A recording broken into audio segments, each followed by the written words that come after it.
সময় আপনারও নিয়ন্ত্রিত ছিলেন, আপনারও কিন্তু এত কথা বলতে পারতেন না। এখন যে হার আমারে প্রশ্ন করতে পারেন ওইরকম কিন্তু প্রশ্ন করতে পারেন নাই। কোনো স্বরাষ্ট্রমন্ত্রীকে আপনি এতভাবে গিয়ে জোরে কথা বলতে পারছেন, পারেন নাই।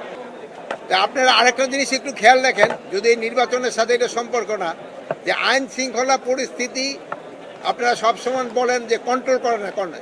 দেখেন আপনারা এখানে কয়জন সাংবাদিক, এই কয়জনের কথাটা বন্ধ করতেই কিন্তু অনেক সময় লেগে যায়। তো দেশের পুরো আইন শৃঙ্খলা 18 কোটি লোকের আইন শৃঙ্খলা রক্ষা করা কিন্তু একটা ডিফিকাল্ট কাজ। আপনার কথা বন্ধ করতে সময় লেগে যায়।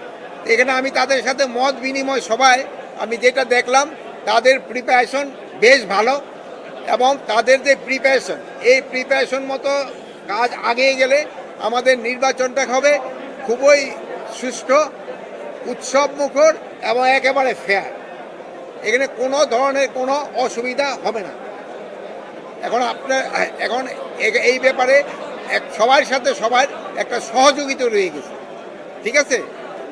এখন আপনারা দেখেন, এখন হলো যে নির্বাচনকালীন যে সহিংসতাগুলি হচ্ছে, এটা হচ্ছে কিন্তু অনেক সময় নিজেদের দলের ভিতরে।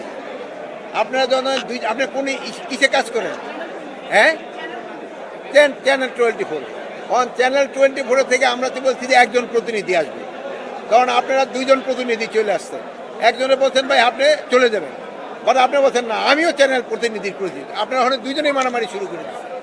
এই ধরনের সমস্যাটা হচ্ছে, নিজেদের ভিতরে সমস্যা হচ্ছে, প্লাস পার্টির ভিতরেও সমস্যা হচ্ছে।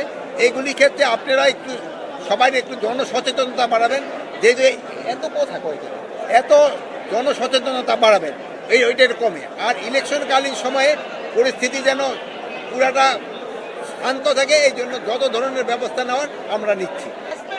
শোনেন, ওই সময় আপনারও নিয়ন্ত্রিত ছিলেন, আপনারও কিন্তু এত কথা বলতে পারতেন না। এখন যে হার আমারে প্রশ্ন করতে পারেন ওইরকম কিন্তু প্রশ্ন করতে পারেন নাই। কোনো স্বরাষ্ট্রমন্ত্রীকে আপনি এতভাবে গিয়ে জোরে কথা বলতে পারছেন, পারেন নাই। এই সময় এখন এই সরকার তো আপনাদের বলছে যে আপনারা স্বাধীন, আপনারা করতে পারেন। ফেসবুকের ভিতরে যেগুলি মিথ্যা সংবাদ, এগুলি কিন্তু আপনারাই বন্ধ করে দিতে পারেন, আমরাও চেষ্টা করি বন্ধ করে দেওয়ার জন্য। আর প্লাস আপনারাও সবাই অনুরোধ করবেন মিথ্যা সংবাদ যেন না দেয়, সত্য সংবাদ যেন পরিবেশন করে। আমরা তো চাই আপনাদের মুক্ত, সবাই যেন তার মত প্রকাশ করতে পারে। আপনারা মত প্রকাশ করেন, সত্যি মত প্রকাশ করেন।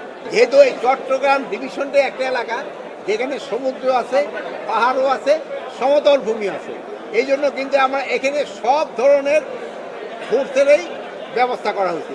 এখানে নেভির সংখ্যাও বাড়াই দেওয়া হয়েছে যেহেতু সমুদ্র আছে, কোস্টগার্ডের সংখ্যাও বাড়াই দেওয়া হয়েছে যেহেতু সমুদ্র আছে, প্লেনে রয়ে গেছে, সেনাবাহিনীর সংখ্যা অনেক বাড়ানো হয়েছে, পাহাড়ি এলাকায় সেনাবাহিনীর সংখ্যা বাড়ানো হয়েছে। এয়ারফোর্সের এখানে কিন্তু আমরা স্ট্যান্ড বাই হেলিকপ্টারও রাখতেছি, যেহেতু তাদের এই জিনিসপত্রগুলি পৌঁছে দেওয়ার জন্য প্রতিটা কেন্দ্রে দুর্গম এলাকাগুলিতে এইটার ব্যবস্থা আছে। যেই জায়গায় পরিস্থিতি ওইভাবে ব্যবস্থা করা হচ্ছে।